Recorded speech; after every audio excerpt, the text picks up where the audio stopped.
जो गार्डनिंग का पेपर 10 जून को होने जा रहा है, उसी संबंध में हमने 4 वीडियोस बनाए थे कृषिकल्प पे, और एक मॉडल पेपर आज मैं प्रस्तुत कर रहा हूँ। इससे आपको प्रश्नों के प्रकार को समझने में सहायता मिलेगी और बहुत संभावना है कुछ इसी तरीके से प्रश्न आपसे पूछे भी जा सकते हैं। तो इसी संदर्भ में सेक्शन ए आपका होगा।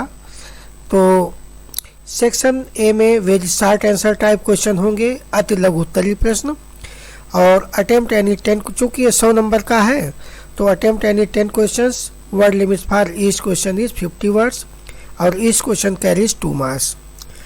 किन्हीं 10 प्रश्नों के उत्तर दीजिए। प्रत्येक प्रश्न की शब्द सीमा 50 शब्द है और प्रत्येक प्रश्न 2 अंकों का है। पहला प्रश्न है, in list essential plant nutrients, आवश्यक पोषक तत्वों के नाम लिखिए। तो नाम, जो प्रश्न जैसा पूछा जाए उसी तरीके से है। तो आवश्यक पोषक तत्व 17 हैं, उनके नाम लिख देना है। CHO, NPK, calcium, magnesium, sulphur, Fe, Zn, copper, boron, molybdenum, chlorine, nickel, इनके आप सिर्फ नाम लिख दीजिए, पर्याप्त है। दूसरा प्रश्न है, वर्टिकल गार्डन पर टिप्पणी लिखिए, कमेंट ऑन वर्टिकल गार्डनिंग। तो वर्टिकल गार्डनिंग मैंने बताया था, किसी फ्रेम के सहायता से जब कोई चीज़ें पौधे उसमें रोपित किए जाते हैं, उनको वाटर, न्यूट्रिएंट, जो फोलियर एप्लीकेशन किया जाता है और एक गार्डन का रूप धारण कर लेता है, इसको वर्टिकल गार्डन कहते हैं। आप 4-5 लाइन अगर लिख लेते हैं तो पर्याप्त होगा। इसी तरीका है, what do you understand bye herbaceous border. तो हर्बेसियस बॉर्डर मैंने कहा था कि साकी उद्यान। तो हर्बेसियस बॉर्डर में साकी मतलब एनुअल ऑर्नामेंटल प्लांट के माध्यम से, चाहे वो समर हो, विंटर हो, चाहे रेनी सीजन के एनुअल्स हो, उनके माध्यम से जो हम बॉर्डर बनाते हैं उसको हर्बेसियस बॉर्डर कहते हैं।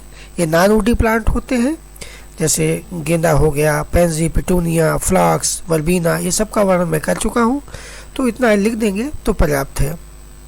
फिर name any 4 winter season annuals, 1 वर्षीय शरद ऋतु के किन्हीं 4 पौधों के नाम लिखिए। तो 4 पौधे मैंने बताया थे, बहुत हैं, आप जाड़े में उगने वाले 1 वर्षीय हों, यानी जो अपना जीवन काल शरद ऋतु में पूरे कर लेते हो। पेंजी है, पिटूनिया है, फ्लॉक्स है, कैंडी टफ्ट है, गेंदा है, ऐसे बहुत से पौधे हैं जिनका कि जो कि शरद ऋतु में उगाए जाते हैं। तो इस तरीके से आप लिख सकते हैं। ये है, कैरेक्टर समूह के पौधों के अभिलक्षण लिखिए। अभिलक्षण माने कैरेक्टरिस्टिक्स। तो कैरेक्टर समूह के पौधों के अभिलक्षण में यही लिखेंगे कि उनकी पत्तियां कांटों में तब्दील हो जाती, चेंज हो जाती हैं, वो मरुभूमि में उगते हैं, उनकी जड़ें गहरी जाती हैं, वो सूखा सहन कर सकते हैं। ऐसे ही 4-5 बातें अगर लिख लेते हैं तो उतना पर्याप्त होगा। In list any 4 plant suitable for interior decoration, आंतरिक सज्जा के लिए, यानी जो कि जितने भी मैंने कहा था सकुलेंट पौधे हैं, पोथास है, मोस्टेरा है, इस तरीके के पौधे जो हैं, डिफेनबेकिया है, सेंसबेरिया है, ये तमाम ऐसे पौधे हैं जिनको कि हम घर के अंदर लगा सकते हैं, यानी इनको कम प्रकाश की ज़रूरत होती है, तो आप उनको लिख सकते हैं और इतना ही पर्याप्त है, जितना पूछा जाए। फिर कमेंट ऑन बोनसाई, बोनसाई पर क्या है, टिप्पणी लिखनी है। तो बोनसाई मैंने बताया था कि ये बहुवर्षीय पौधे होते हैं, वुडी प्लांट होते हैं, उनको तस्तरी में उगाते हैं और उनको काटते छांटते रहते हैं, पानी कम देते हैं, जिससे कि वो 10-20 साल होने के बाद भी बौने रह जाते हैं। इसमें पीपल है, बरगद है, पाकड़ है, तो इन पौधों को प्रायः बोनसाई बौना किया जाता है, उनको प्रूनिंग करके और काट छांट के। तो दूसरा है, कमेंट ऑन टापियरी, सुकर्तन, सुकर्तन पर टिप्पणी लिखिए। मैंने बताया था टापियरी में क्या करते हैं कि कटाई छटाई के माध्यम से किसी जानवर का आकार दे देते हैं। तो जानवर का आकार जब दे देंगे तो वो क्या कहलाएगा, और इसमें पौधे को, उनकी पत्तियों को फैला देते हैं, जिससे कि वो एक लगेगा कि प्लांट है, और इस फ्रेम पे उसकी लताओं के माध्यम से उसको फैलाते हैं। तो यही लिखना है कि काट छांट करके जब हम किसी जीव का रूप दे देते हैं पौधों की सहायता से, तो उसको हम टापियरी कहते हैं, सुकरतन कहते हैं। इसमें ऐसे पौधे लेने चाहिए जो सदाबहार हो, जिनकी पत्तियां महीन हो, जो काटने छाटने पे सूखते न हो। अगर इतना लिख ले जाते हैं तो हमें लगता है ये पर्याप्त है। फिर डिस्क्राइब श्रबरी बॉर्डर, अभी हर्बेसियस बॉर्डर था, अब श्रबरी बॉर्डर हो गया। साकी झाड़ी की किनारे का वर्णन कीजिए। तो झाड़ी यानी जब हम झाड़ी वाले पौधे लगाते हैं, झाड़ी वाले पौधे से रोपित करते जाते हैं और उनसे जो बॉर्डर बनता है उसको क्या कहते हैं? झाड़ी की किनारी। तो झाड़ियाँ बहुत तरीके की होती हैं, कुछ फूल वाली होती हैं, कुछ कांटे वाली होती हैं, कुछ सुगंधित होती हैं। तो इस तरीके से कुछ मतलब सदाबहार होती हैं, कुछ पतझड़ वाली होती हैं। मैंने इसका वर्णन अपने लेक्चर में किया है, आप उसको देख सकते हैं। तो झाड़ी की किनारे का वर्णन कीजिए। वर्णन में पौधों के नाम लिख दिए 2-3 और झाड़ी की किनारे किसे कहते हैं, इतना ही पर्याप्त होता है। कमेंट ऑन कट फ्लावर, डंडी सहित पुष्पों यानी कट फ्लावर का पर टिप्पणी लिखिए। तो कट फ्लावर क्या होते हैं? मैंने कहा था कि जैसे मान लिया गुलाब की है तो उसको डंडी सहित जब हम काट लेते हैं तो इसी को हम कट फ्लावर कहते हैं। तो कट फ्लावर का प्रयोग क्या होता है? बुके में होता है, ऑफरिंग में होता है, गुलदस्ते में होता है और वेस्ट लाइफ मतलब अपने सेंटर टेबल पे उसको गमले में रखने के लिए होता है। तो कट फ्लावर का मार्केट वैल्यू बहुत ज़्यादा है और इसीलिए बहुत से सुटेबल होते हैं। जैसे गुलाब कट फ्लावर के लिए बहुत उपयुक्त है, जरबेरा कट फ्लावर के लिए बहुत उपयुक्त है। तो इस तरीके से आप बता सकते हैं। फिर है कमेंट ऑन हेज।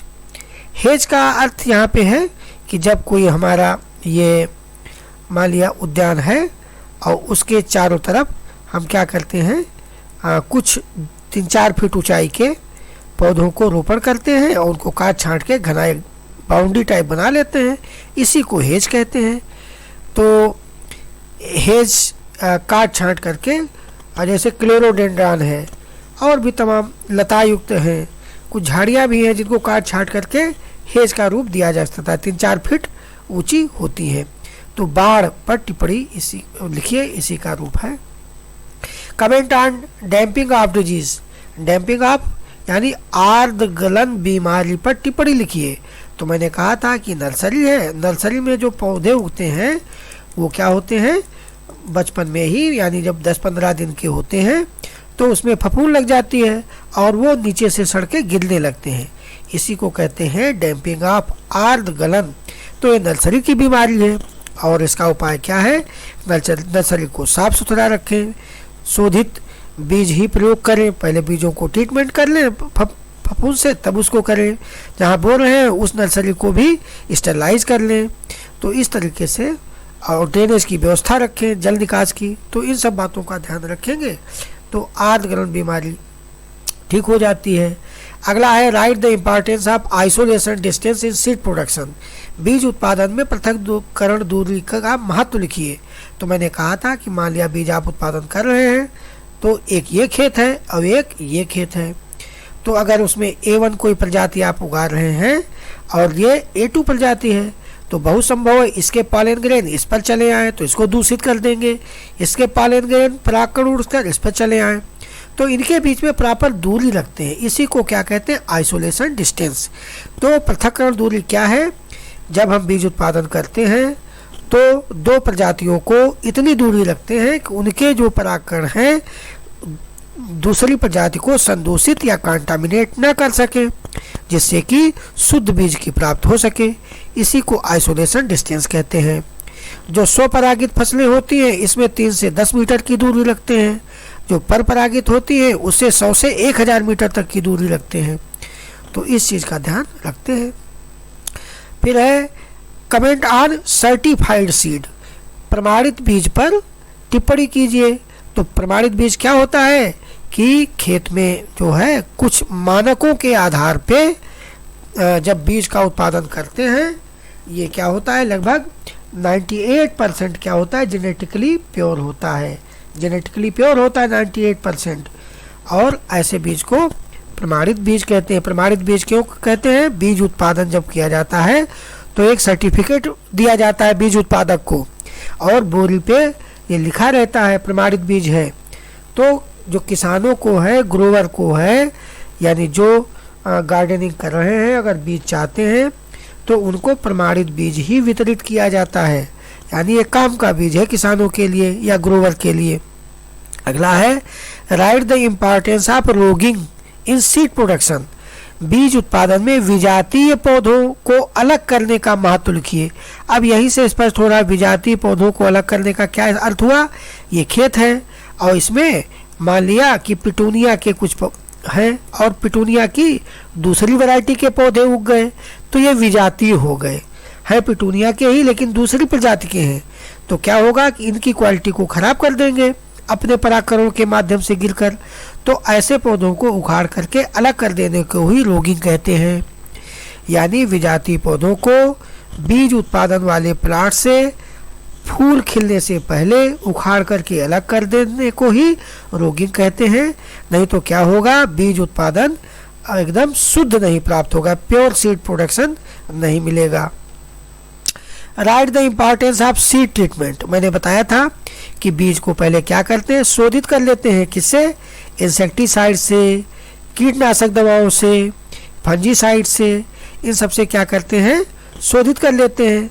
और ऐसे बीज को जब खेत में बोते हैं तो उसमें कीड़े मकोड़े और फफूंद आदि रोग नहीं लगने पाते हैं, तो इसी को सीड ट्रीटमेंट कहते हैं।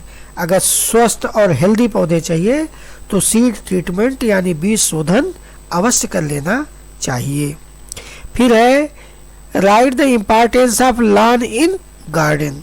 उद्यान में लॉन का महत्व लिखिए। तो लॉन का महत्व तो आप जान ही रहे हैं, ये आपका है।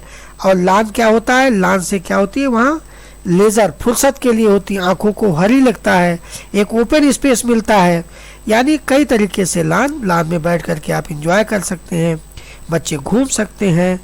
यानी गार्डन का लॉन एक आवश्यक कंपोनेंट है और इससे आंखों को शांति मिलती है क्योंकि हरे रंग का होता है।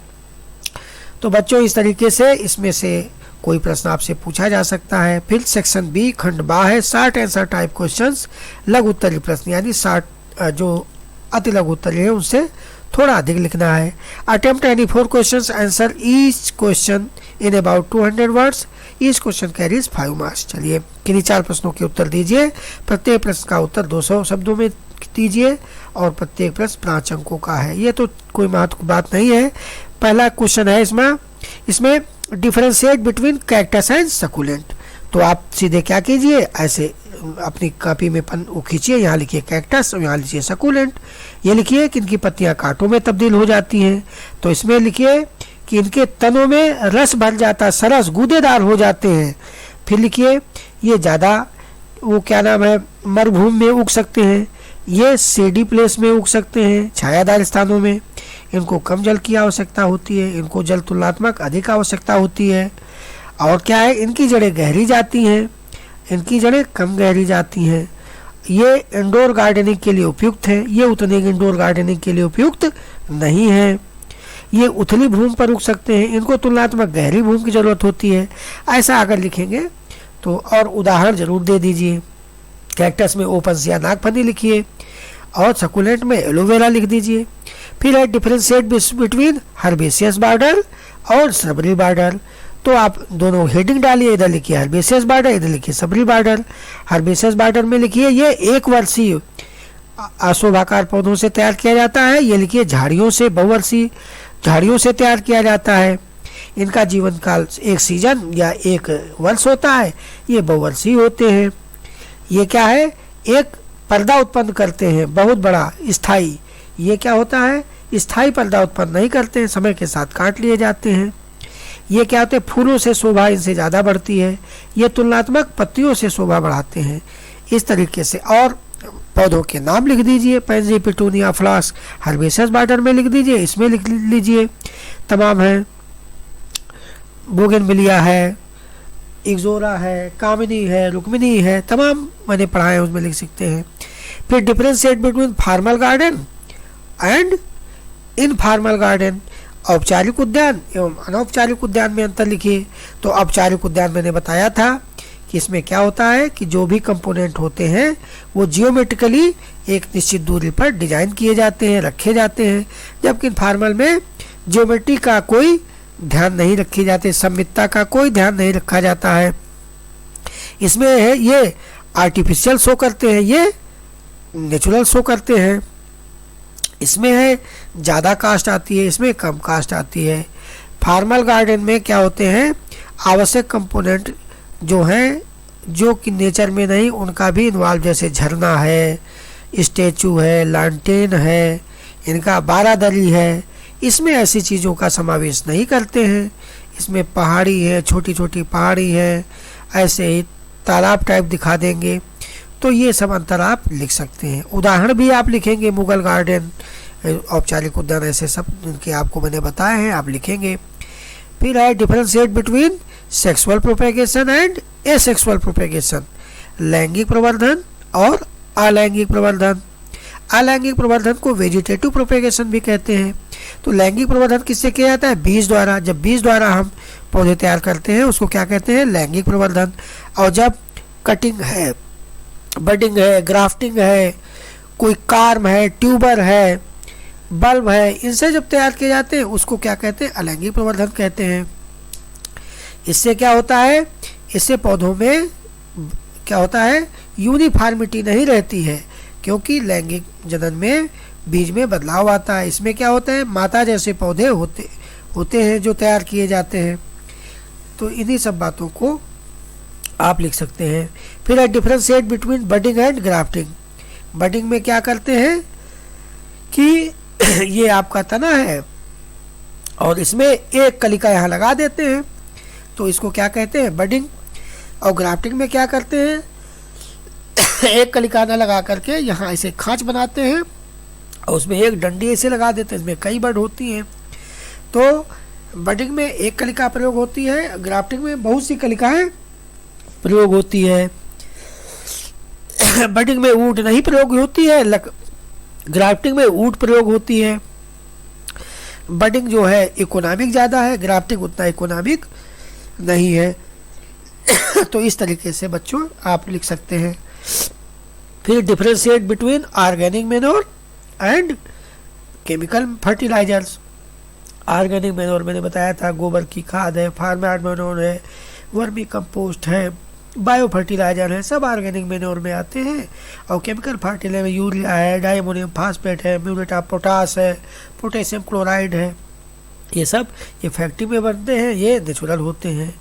इसमें क्या होते हैं, बहुत से तत्व एक साथ मिल जाते हैं। इसमें जैसे यूरिया में केवल नाइट्रोजन मिलता है, डीएपी में नाइट्रोजन और फास्फोरस मिलता है। तो ये सब चीज़ों को इनका प्रयोग, इनका इफेक्ट दीर्घकालीन होता है, ये तत्कालिक प्रभाव डालते हैं। ऐसे आप लिख सकते हैं। जैविक खाद, अच्छा, differentiate between herbicides and fungicide. खरपतवारनाशी और फफूंदनाशी, नाम ऐसे स्पष्ट है। ऐसे रसायन जो खरपतवारों को एक वर्षीय हो या बहुवर्षीय मारते हैं, खरपतवारनाशी कहलाते हैं। और ऐसी रसायन जो फफूंद को मारते हैं, फफूंदनाशी कहलाते हैं। और एक दो का नाम आप लिख देंगे।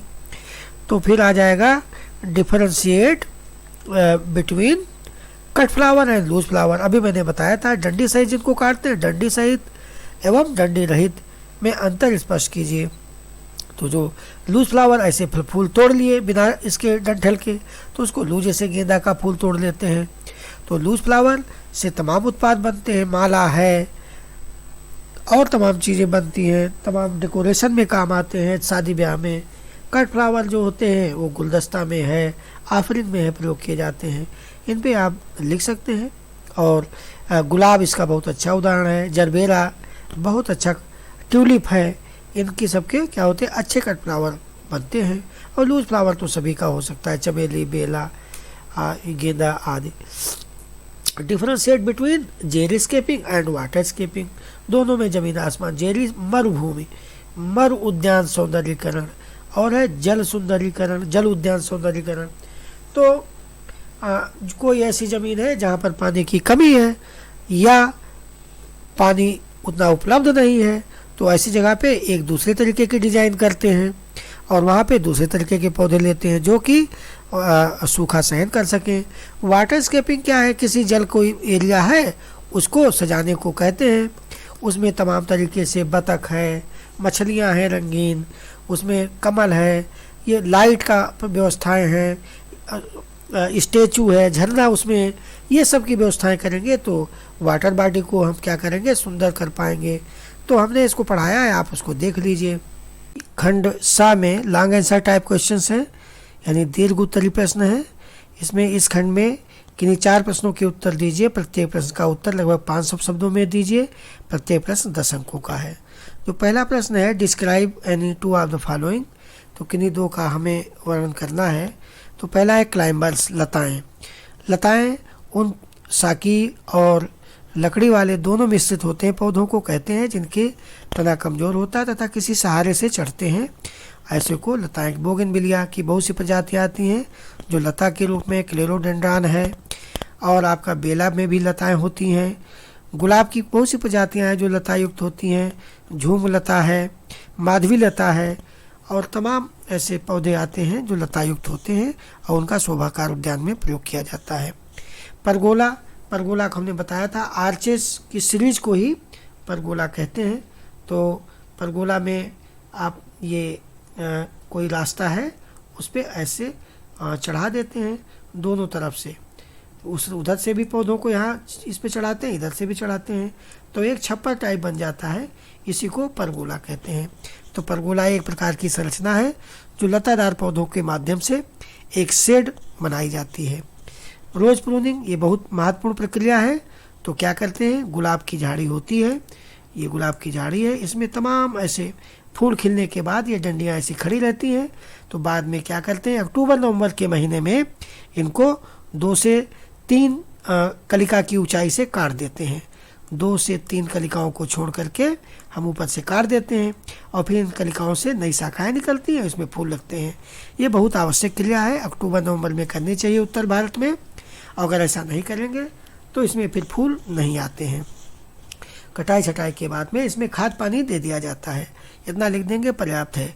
Value added products of floriculture, पुष्प विज्ञान में मूल संवर्धित है, संवर्धित उत्पाद, संवर्धित उत्पाद।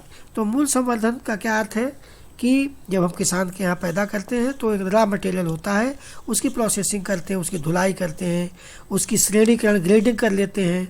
अच्छे अच्छे फूल एक तरफ, मध्यमा एक तरफ, खराब एक तरफ, जिससे महंगे बिकते हैं। उनकी रैपिंग कर लेते हैं, किसी चीज़ में लपेट लेते हैं, तबक होता है, उससे माला बना लेते हैं, बेड़ी हुई गजरा और कट फ्लावर का डंडी तैयार कर लेते हैं। यानी कई रूप में हम उसका प्रयोग कर सकते हैं। उससे हम तेल निकाल सकते हैं, तमाम तरह के सेंट निकालते हैं। ड्राई फूल हैं उनकी पंखुड़ियों को सुखा सकते हैं। कार्म, ट्यूबर, बल्ब इनको बेच सकते हैं, गमलों में उगा करके बेच सकते हैं। कट फ्लावर के रूप में वैलेंटाइन डे में प्रयोग कर सकते हैं। ये सभी मूल संवर्धित उत्पाद के उदाहरण हैं। फिर 12वां प्रश्न है, भारत में उद्यान के भविष्य एवं महत्व को लिखिए। तो स्कोप ये है कि भारत एक गरीब और मध्यम विकसित देश है, तो यहाँ पर अनएम्प्लॉयमेंट है, तो इसका मतलब फ्लोरिकल्चर के माध्यम से उनको एम्प्लॉयमेंट उपलब्ध कराया जा सकता है। बहुत सी ऐसी ज़मीन पड़ी है जिसका उपयोग नहीं होता है, तो वहाँ पर हम फ्लोरिकल्चर वाले पौधों को उगा करके उसको हम क्या कर सकते हैं, वहाँ की ज़मीन को सुशोभित कर सकते हैं। अगली बात है कि उसमें इन्वायरमेंट है, पर्यावरण को हम संरक्षित और संतुलित करने में भी मदद कर सकते हैं। हम विदेशी मुद्रा को भी प्राप्त कर सकते हैं। इम्पॉर्टेंस में हम उन बातों को लिखते हैं जिनके माध्यम से वर्तमान में हो रहा है, यानी पुष्पों को बेचने से अधिक आय होती है, विदेशी में बेचने से विदेशी मुद्रा अर्जित होती है, लोगों को रोजगार मिलता है, इसके सहायक उद्योग फलीभूत होते हैं, तमाम से तेल की फैक्ट्रियां हैं और नर्सरी हैं, उद्योग हैं, उनको सबको बढ़ावा मिलता है, पर्यावरण संतुलित रहता है। इन सब बातों को आप लिख करके मतलब ये है कि इसमें नंबर प्राप्त कर सकते हैं। फिर है what do understand bye style of garden, यानी उद्यान की शैली से आप क्या समझते हैं। तो शैली का अर्थ ये है उद्यान के विभिन्न कंपोनेंट यानी तत्वों को उद्यान में स्थापित करने का तरीका ही शैली कहलाता है, स्टाइल कहलाता है। Classify the garden on the basis of style, तो शैली के आधार पर 3 तरीके के हैं, फॉर्मल स्टाइल, इनफॉर्मल स्टाइल और फ्री स्टाइल गार्डन, औपचारिक, अनौपचारिक तथा स्वतंत्र रूप से शैली के उद्यान। Write the major characteristics of the formal style of garden, तो फॉर्मल स्टाइल का अर्थ ये हुआ औपचारिक उद्यान। औपचारिक में क्या होता है, सिमेट्री मेंटेन करते हैं, यानी जियोमेट्रिकल डिजाइन मेंटेन करते हैं। जितने उद्यान के कंपोनेंट हैं, चाहे लान हो, सबरी बॉर्डर हो, रोजरी हो, हर्बेसियस बॉर्डर हो, पाथ हो, एजिंग हो, हेज हो, मतलब ये झरना हो, सभी को एक निश्चित रूप से मापतौल के स्थापित करते हैं। तो ऐसे को फॉर्मल स्टाइल ऑफ गार्डन है। मुगल गार्डन फॉर्मल स्टाइल का एक अच्छा उदाहरण है। फिर 14 प्रश्न है, मर उद्यान सौंदर्यीकरण से आप क्या समझते हैं? मर उद्यान के अभिलक्षण लिखिए। मर उद्यान हेतु उपयुक्त पौधों के नाम भी लिखिए। What do you understand by xeriscaping? Write the characteristic of xeriscaping. Also enlist plant suitable for xeriscaping. तो जेरीस्केपिंग से क्या समझते हैं? किसी ऐसी भूमि के टुकड़े को जहाँ पर पानी की कमी हो या पानी की उपलब्धता हो कम हो को सुंदरीकरण करने की क्रिया को ही जेरीस्केपिंग कहते हैं। मर उद्यान सौंदर्यीकरण कहते हैं। Write characteristics of xeriscaping garden. तो कैसा गार्डन होगा? उसमें ऐसे पौधे होंगे जो सूखा सहन कर सकें, जो कि कोई विपरीत परिस्थिति मतलब लू आदि को सहन कर सकें, जिनमें वृद्धि एवं विकास सीमित हो, पत्तियां कांटों में कन्वर्ट हो जाती हो जैसे नागफनी, और पुष्पीय पौधे कम हों, क्योंकि पुष्प वाले पौधे सूखे स्थानों पर कम सर्वाइव करते हैं। तो इन सब चीज़ों ये सब उसके लक्षण हैं। Also in list plant suitable for xeriscaping. तो जेरीस्केपिंग में जैसे कैक्टस वाले पौधे और सकुलेंट वाले पौधों को आप लिख सकते हैं यहाँ पर। तो इस तरीके से ये 14 प्रश्न आप हल कर सकते हैं। 15 प्रश्न, describe in brief about elements of landscaping. तो लैंडस्केपिंग के एलिमेंट मैंने डिटेल में पढ़ाए हैं, आप उससे देख लीजिएगा। लाइन है और ये क्या नाम है, कलर है, इन सब चीज़ों को हमने 5-6 तत्व हैं उनको हमने बताया है। तो उनका क्या महत्व है संक्षेप में आप उनको लिख सकते हैं। फिर है classify ornamental animals on the basis off season. Season के आधार पे ऑर्नामेंटल कार्ड को क्लासीफाई करना है। तो 3 होते हैं, summer, winter and rainy season animals, और उनके आपको 1-1, 2-2 उदाहरण लिख देने हैं। फिर है what do you understand bye integrated nutrient management? Describe integrated nutrient management in marigold crop. तो एकीकृत पोषक तत्व प्रबंधन क्या है? यानी पोषक तत्व उपलब्ध कराने वाले सभी स्रोतों को इस तरीके से समायोजित करना कि जैविक खादों का अधिकतम प्रयोग हो और रासायनिक उर्वरकों सिंथेटिक खादों का न्यूनतम प्रयोग हो, से उर्वरता एवं उत्पादकता को बनाए रखना ही इंटीग्रेटेड न्यूट्रिएंट मैनेजमेंट कहलाता है, एकीकृत पोषक तत्व प्रबंधन कहलाता है। डिस्क्राइब INM इन मैरीगोल्ड क्रॉप। तो गेंदा में इंटीग्रेटेड न्यूट्रिएंट मैनेजमेंट ये है कि 1 हेक्टेयर की भूमि में लगभग 20 टन FYM गोबर की खाद डालिए। फिर उसमें लगभग 10 टन आप हड्डी का चूरा या नीम की खली डालिए। उसमें वर्मी कंपोस्ट 2 से 3 कुंटल डालिए और उसमें तमाम तरीके के बायो फर्टिलाइज़र का प्रयोग कीजिए। और फिर अगर आवश्यकता लगे मिट्टी के जांच के बाद या पौध कमज़ोर लगे तो आप उसमें यूरिया या DAP यानी रसायन का प्रयोग कर सकते हैं। इसी को इंटीग्रेटेड न्यूट्रिएंट मैनेजमेंट गेंदा की फसल में लिख सकते हैं इस प्रकार से। फिर 18वां प्रश्न है what do understand by value addition? Write the method to increase value of flower crop. सभी मैंने ऊपर बताया ही है। वैल्यू एडिशन से आप क्या समझते हैं? मूल संवर्धन का अर्थ यही है कि कोई भी तरीका जिससे कि किसान के उत्पाद को हम अधिक मूल्य में बेच सकें, मूल्य संवर्धन कहलाता है।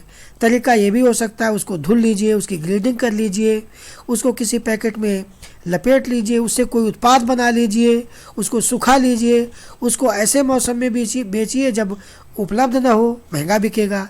ये सभी वैल्यू एडिशन के तरीकों में आता है। Right the method of increase value of flower crops.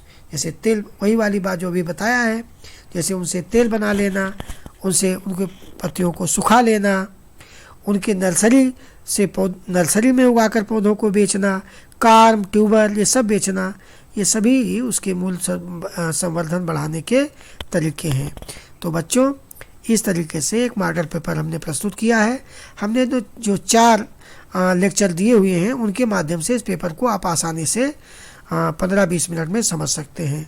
तो 10 जून को होने वाली परीक्षा के लिए बेस्ट ऑफ लक।